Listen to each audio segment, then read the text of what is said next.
Audio Jungle.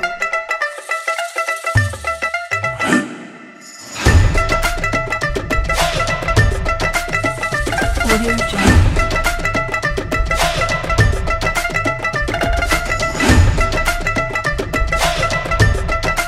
Audio Jungle.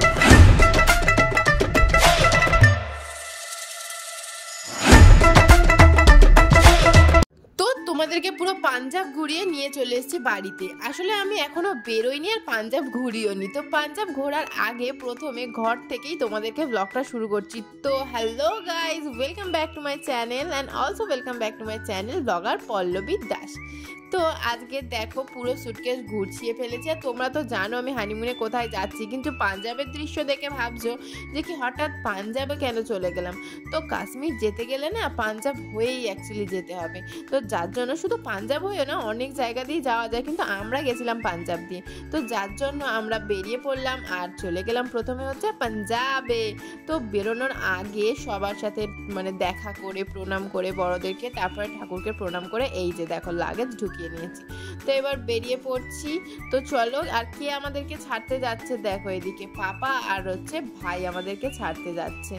তো এসে গেছি হাওড়া স্টেশনে। তো হাওড়া স্টেশনে এসে প্রথমে দেখো প্রচণ্ড ভিড়, কি করব কিছু বুঝতে পারছি না। প্রথমবার দুজন মিলে একসাথে, কোনোদিন হয়তো ভাবতেও পারিনি যে দুজন মিলে একসাথে এরমভাবে বেরোতে পারবো। হ্যাঁ, ভাবতে পারিনি বলতে কি হয়তো একটা বয়সের পরে বেরোবো ভেবেছিলাম, হয়তো অনেকটা বয়স হয়ে যাবে তারপরে, কিন্তু এত তাড়াতাড়ি দুজন মিলে একসাথে বেরোবো সত্যি ভাবতে পারিনি। তো বাড়ির সবাই অনেকে কষ্ট পেয়েছে, ভেবেছে বা আমরা পারবো না ওই জন্য ভয় পেয়েছে, কিন্তু আমরা সাহস করে ঠিকই চলে এসেছি। তো এখন চলো তোমরা দেখো আমরা কিভাবে এসেছি, কিভাবে ট্রেন জার্নিটা কাটালাম সেটা আগে তোমাদের সাথে শেয়ার করি। চলো, তো এসে গেছি আর এসে ঢুকে পড়েছি। ঢুকে বসেই দেখি ভাই এখানে মুড়ি খেতে বসে গেছে, আর আমরা ততক্ষণে ভাবছি যে কিভাবে যাব, কি যে হবে বুঝতে পারছি না। তারপরেই শুরু হয়ে গেল আমাদের ম্যাচ। তো ম্যাচ দেখতে দেখতে দেখো আমাদের খাবারও এসে গেছে। আর এটা খাবারটা এত কুখ্যাত গুখ্যাত, কি যে বলবো, এত বিচ্ছিরি খাবার ছিল, দাঁতগুলো তো একেবারে বার করে ভাবলাম যে খাবার দেখে তো মনে হচ্ছিল খুব ভালো। আর ট্রেনের খাবার শুনেছি খুব খারাপই হয়, কিন্তু খারাপ হয় এতটা খারাপ হয় সত্যি জানা ছিল না। কারণ ডিমের ঝোল যে দেখতে পাচ্ছ, দুখানা ডিম, এই দুখানা ডিমের মধ্যে একখানা ডিম অনেক কষ্ট করে খেয়েছিলাম, আর একখানা ডিম পুরো পচা। ডিমের ঝোলটা পচা, গন্ধ বেরোচ্ছিল, খাওয়া যাচ্ছিল না। আর চালটা একেবারে মোটা, ছুলে মারলে যে কেউ মারা যাবে এরকম টাইপের চাল ছিল। আর তরকারি আর ডালটা যা হোক করে খেয়ে নিয়েছি। তো সত্যি তোমরাও যদি এরকম ট্রেনে জার্নি করো প্লিজ ঘর থেকে খাবার করে নিয়ে যাও, কারণ ট্রেনের খাবার খাওয়া আর পেটটা খারাপ করা একদম নিজে থেকে নিজের ক্ষতি করাটা একই ব্যাপার। তো তারপরে দেখো এই যে ইনি খেতে পারেন না, এনাকে খাইয়ে দিতে হচ্ছে, কারণ ট্রেন নড়ছে বলে উনি খেতে পারছেন না, তাই জন্য খাইয়ে দিলাম। তারপরে দেখো রাতের বেলা মানুষের অবস্থা সব একেবারে ভূতের মতো সাদা চাদর চাপা দিয়ে ঘুমিয়ে পড়েছে। আর এদিকে দেখি আমার বর কি করছে।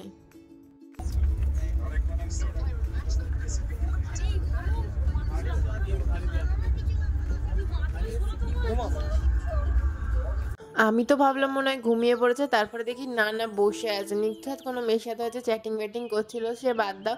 তারপরে দেখি সকাল হয়ে গেছে, আর সকালটা এত সুন্দর লাগছিল, দুজন মিলে হয়তো এই প্রথমবার ট্রেনের মধ্যে সকালটা দেখলাম, যা যেন সত্যি সুন্দর লাগছিল। তারপরে এসে গেছিলো আমাদের জন্য চা। আর এত সকালে উঠে গেছিলাম, ভোরবেলা প্রায় 6টার দিকে, নামার কথা হচ্ছে 9টায়, আর উঠে গেছি 6টায়। কারণ হচ্ছে কি আমি মিডিলে শুয়েছিলাম, যার জন্য আমার নিচে একজন মহিলা শুয়েছিল, আর মহিলারা তো জানোই তোমরা 6টার মধ্যে উঠে পড়ে, কোনো কাজ থাকুক আর না থাকুক। তারপরে দেখো এদিকে চাও এসে গেছে। তো চলো চা খেয়ে নিই, আর পরনিন্দা পরচর্চা করে লাভ নেই। তো দেখো চাটা এসছিল, চাটা খেয়েও সত্যি ট্রেনের খাবার কেন যে এত খারাপ হয়, মুডটা ভালো থাকলেও তোমার মুডটা ওরা আরামসে তোমার খারাপ করে দেবে, কোনো চিন্তা নেই তার জন্য। তো তারপরে দেখো এদিকে আমার বর শুয়ে আছে, আমরা দুজন মিলে আবার শুয়ে পড়েছি, কারণ বেকার উঠে কি হবে, এদিকে সব সিট খালি হয়ে গেছিলো, আমরা তো একদম লাস্ট স্টেশনে নেমেছিলাম, আর তখন তার মধ্যে সব সিট খালি হয়ে গেছিলো। তো তাই জন্য আমরা সিট দখল করে বসে পড়েছি কি একেবারে রীতিমতো শুয়েই পড়েছি। আর তারপরেই দেখো চলে এলাম কোথায়, পাঞ্জাবে। তো পাঞ্জাবে মানে আমার এই যে পাকড়ি পরা লোকগুলোকে দেখলেই বাল্লে বাল্লে করতে শুরু করে দেয়, ওই জন্য আঙুল দিয়ে তোমাদেরকে বাল্লে বাল্লে করে দেখালাম। তো এসে দেখছি যে এখানে সবাই ভিডিও ফটো তুলতে ব্যস্ত হয়ে গেছে, কিন্তু আমার বেশ মানে সত্যি বলছি প্রথম যখন বেরিয়েছিলাম একটু ভয়ও লাগছিল, দুঃখও লাগছিল যে বড়দের ছাড়া প্রথমবার বেরিয়েছি। তারপরে যখন এখানে এলাম তখন মনে হচ্ছে না আমরাই তো বড় হয়ে গেছি, তাই না, আমাদের তো একদিন না একদিন বেরোতেই হতো একা একা। তাই ভাবলাম এখনই বা নয় কেন। তো চলো পাঞ্জাবের স্টেশন থেকে এসে গেছি হচ্ছে আমি হোটেলে। তো হোটেলের রুমটা চলো তোমাদেরকে ঘুরে দেখাই।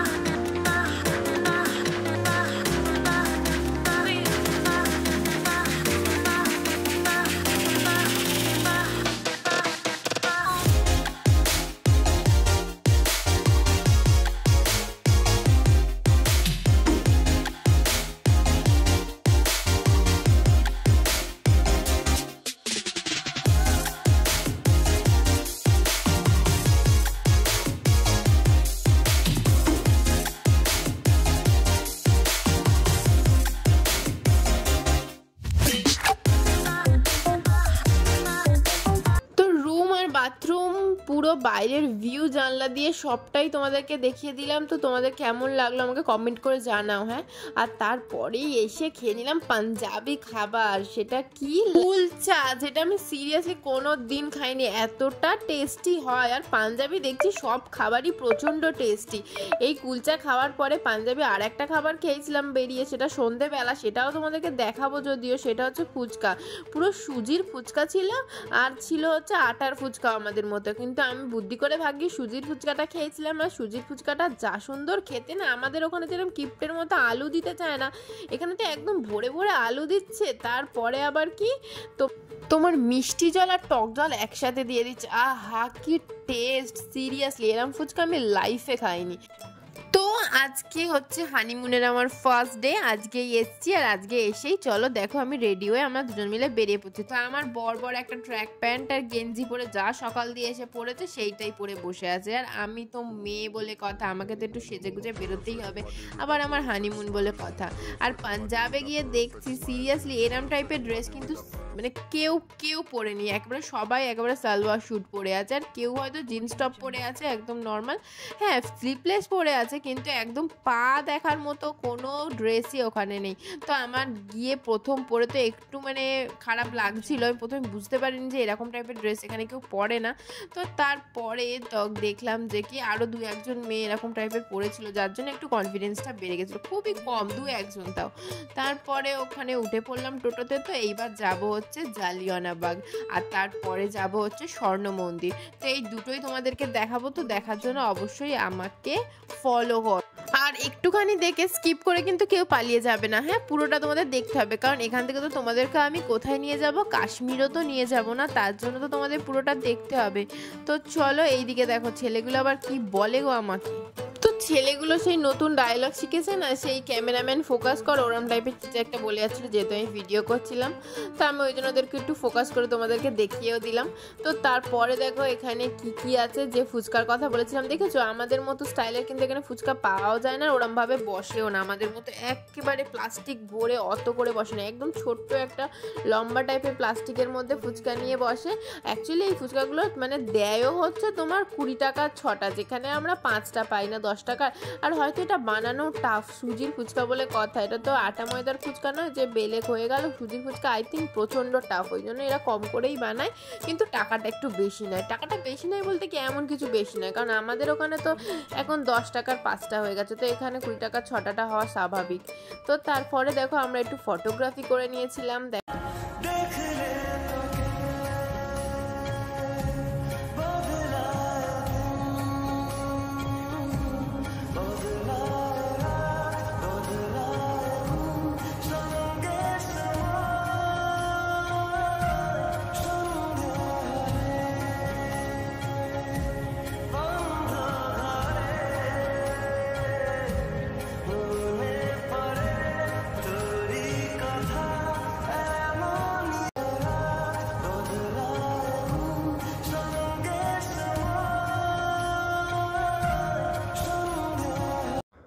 ফটোগ্রাফি সেরে চলে গেলাম হচ্ছে জালিয়ানওয়ালাবাগ হত্যাকাণ্ডের সেই জায়গায়। তো তার আগে দেখা পেয়ে গেলাম এই দাদুর, আর এই দাদু আমাদেরকে পরিয়ে দিল এই পাগড়ি মতো জিনিসটা। পাগড়ি ঠিক না, এটা হচ্ছে ওদের ঐতিহ্য বলা যায় হয়তো। এটা পরেই ওখানে ঢুকতে দেয়, নাহলে নাকি দেয় না। এটা তো দাদু ঢপ মারলো, যেটা মানে যেহেতু বিক্রি হওয়ার জন্য। এটা না পরেও অনেকে গেছিলো, আর আমি প্রথমেও জানতাম, কিন্তু যেহেতু এটা পরলে একটা বেশ সুন্দর একটা লুক আসছে পাঞ্জাবি টাইপের, ওই জন্য আমি এটা পরলাম। তো তারপরে চলো, এটা দাদুই আমাদের পরিয়ে দিল। আর মাত্র এটা 10 টাকা করে নিয়েছিল। বেশ তো ভালোই লাগছিল পরে। তো দেখো আমাদেরকে কেমন লাগছে, তোমরাই কমেন্ট করে জানাও যে আমাদেরকে কেমন লাগছে। তো তারপরে এখান থেকে চলে গেলাম জালিয়ানওয়ালাবাগ, মানে যেখানে হত্যাকাণ্ডটা হয়েছিল। আর তোমরা তো জানোই যে হিস্ট্রিটা, যারা যারা জানো যে হত্যাকাণ্ডটা কি কারণে বা কোথায় হয়েছিল, আর অ্যাকচুয়ালি এখানের মানে মেন জায়গাটা কি। মেন জায়গাটা তো তোমরা ভালো করে জানো যে একটা কুয়াকে ঘিরে, ওই কুয়ার মধ্যেই মানে মানুষদেরকে মেরে মানে ফেলে দিয়েছিল, যার কারণেই এই কুয়াটা এত ফেমাস বা এত ইয়ের কারণে ও জায়গাটা। যদিও তোমরা মানে যাবে ওখানে গিয়ে দেখবে পরে যে ওই কুয়াটাকে এত সুন্দর করে ডেকোরেট করে দিয়েছে, মনে হবে না। তো মানে বোঝা যাবে না যে ওই কুয়াটা এতটা মানে পুরনো বা কিছু, মানে পুরোটাই মানে চেঞ্জ হয়ে গেছে, কিন্তু কুয়াটা এতটাই বড় যে মানে বোঝা যাচ্ছিল না যে এখানে কিছু ঘটেছে বলে। এত সুন্দর করে ওটাকে কাঁচ দিয়ে ডেকোরেট করা আছে। আর তার সাথে আরও একটা জায়গা দেখেছিলাম, সেটা হচ্ছে ওই গুলি মারা হয়েছিল হয়তো ওই দেয়ালে, যদিও দেয়ালটাকেও কালার করে আদেও ওটা সত্যি কিনা বোঝা যাচ্ছে না। আর কুয়াটা তো সত্যি জানা কথা, কিন্তু ওই গুলি মারাগুলো সত্যি কিনা রিয়েল কিনা এখন আমি তো গিয়ে বুঝতে পারিনি। চলো তোমাদেরকেও নিয়ে গিয়ে দেখাই, তোমরা বুঝতে পারবে নিশ্চয়ই। আমার থেকে তো তোমরা অবশ্যই ইন্টেলিজেন্ট, তাই না? তো চলো। তো ওই কাকুটাকে জিজ্ঞাসা করে আমরা এসে গেলাম সেই জায়গায়। এটাই হচ্ছে সেই জালিয়ানওয়ালাবাগ হত্যাকাণ্ডের গেট। তো চলো ভিতরে গিয়ে তোমরা পুরোটা দেখো। আমি তো তোমাদেরকে পুরোটা বলেই দিয়েছি যে কোথায় কি আছে না আছে। তো তারপরে তোমাদেরকে জায়গাগুলো দেখাচ্ছি। চলো, এই যে ঢোকার আগে এত সুন্দরভাবে মানে পুরো ঘটনাটা তুলে ধরা হয়েছে এখানে, আর তারপরে গিয়ে দেখাবো হচ্ছে কোথায় কুয়াটা আছে।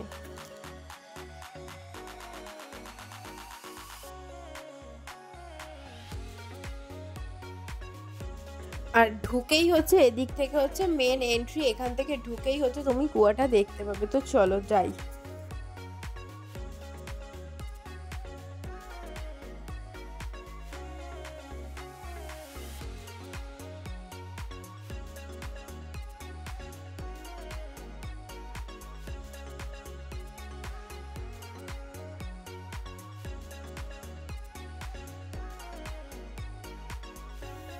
তো পাঁচিল ঘেরা ওই যে বাড়ি মতো দেখতে পাচ্ছ গোল করে, আমি তো প্রথমে ভাবলাম কোনো বাড়ি নাকি। আমি তো ওইদিকে যে লম্বা মতো ছিল ওটাকে আমি কুয়া ভেবেছিলাম। তারপরে যখন সামনে গেলাম তখন দেখতে পেলাম সত্যি কত মর্মাহত ঘটনা এখানে ঘটে গেছে, তাই না? মানে দেখে বোঝাও যায় না। এখন এত সুন্দর করে ডেকোরেট করে দেওয়া হয়েছে, কালার করে দেওয়া হয়েছে, মানে বাইরে থেকে ভালো করে দেখাও যাচ্ছিল। যদিও মানে নাইটের টাইমে যেতাম তো বেশি ভালো হতো, যে আলোগুলো জ্বলে উঠতে দেখতে পেতাম। তো যতটা আমি দেখতে পেয়েছি তোমাদেরকে আমি ততটাই দেখাচ্ছি, দেখো।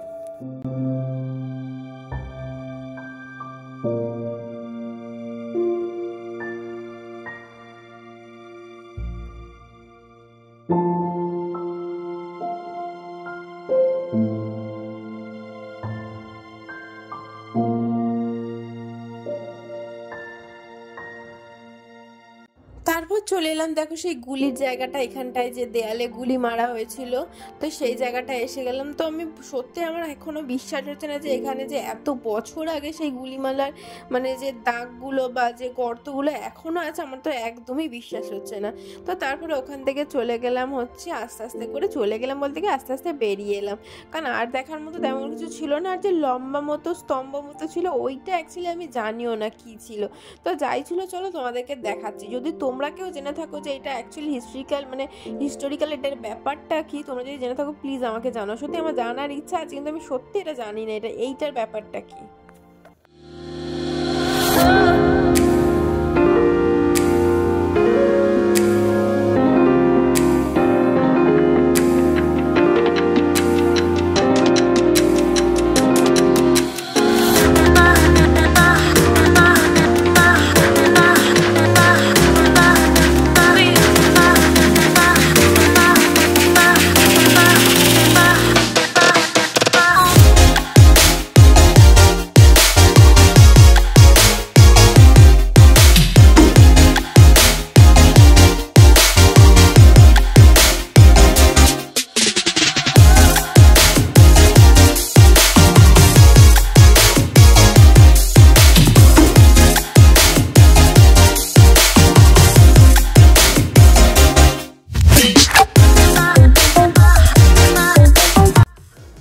থেকে বেরিয়েই পাশেই ছিল স্বর্ণ মন্দির। মানে দেখো তোমরা লুকটা দেখো।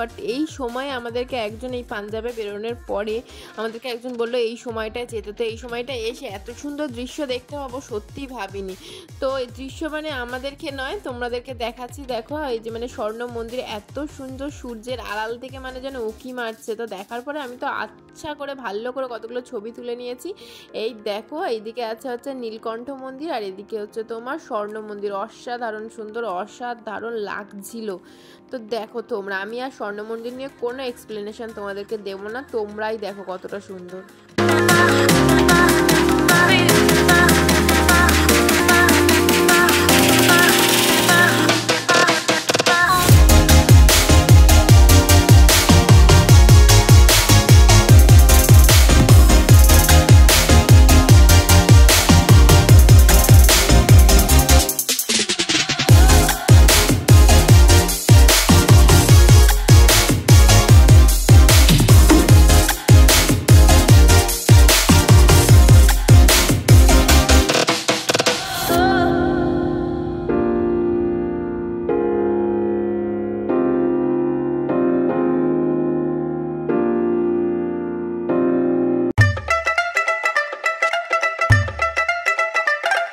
Audio Jungle.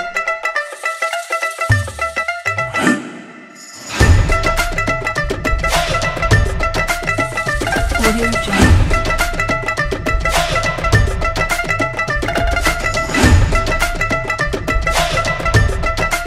Audio Jungle.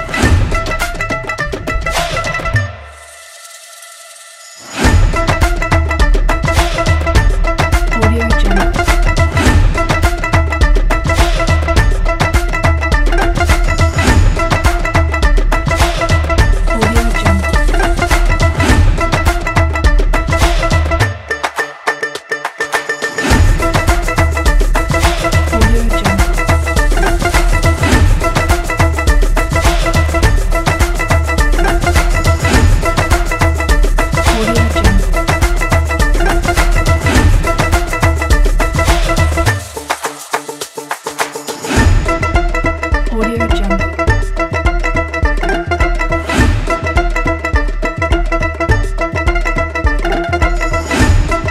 Audio Jungle.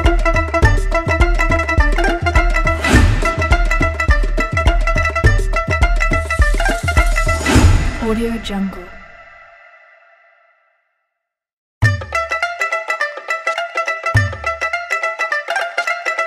Audio Jungle. Audio Jungle.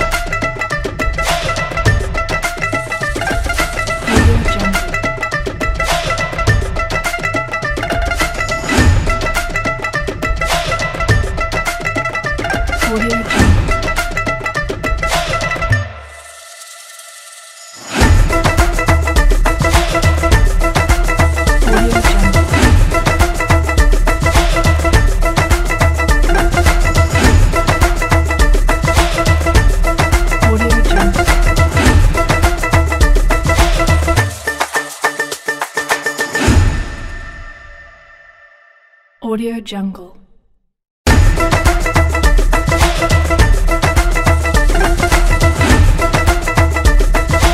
Audio Jungle.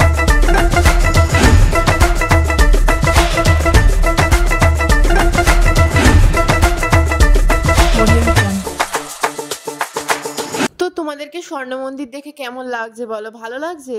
অবশ্যই ভালো লেগেছে, কারণ আমার তো অসাধারণ লেগেছে। মানে আর এদিকে দেখো ফটোগ্রাফার কিছু মানুষের ফটো তুলে দিচ্ছে, আর এই ফটোগ্রাফারটা কিছুটা চেনা চেনা লাগছে। এটাই হচ্ছে আমার বরবার ফটোগ্রাফার। তো ফটোগ্রাফারের ফটো তোলা শেষ হতে আমরা বেরিয়ে পড়লাম বাড়ির উদ্দেশ্যে। আর বাড়িতে এসে আজকের ব্লগটা এখানেই শেষ করলাম। Tata, bye bye everyone.